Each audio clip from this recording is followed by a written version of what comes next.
Alan Tong reckons his high-tech battery charger will give the battery companies a whopping great shock. His device allows him to reuse throwaway batteries up to 20 times.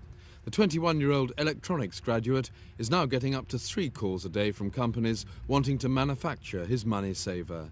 Well, it started as a project I was doing at college for my A-level physics, and I really just sort of tried it to see if it was work, and I was quite shocked when I found it did, and over the years I've gradually sort of improved the method of doing it until I think it's reached the stage now where it's commercially viable, and I see no reason why people shouldn't start using it.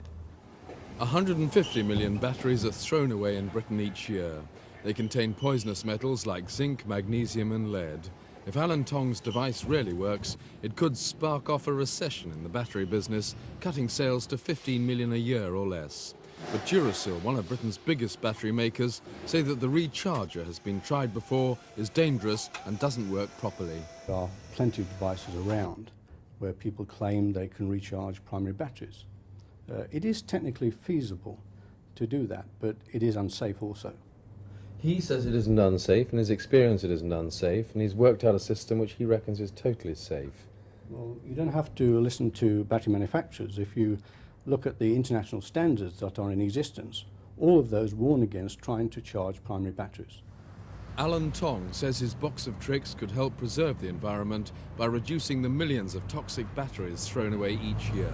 And he thinks it could save the public a fortune and be a nice earner for him too. He's now talking to several manufacturers about putting his box into production, but he warns the public not to experiment themselves. Simon Neve in Enfield for Thames News.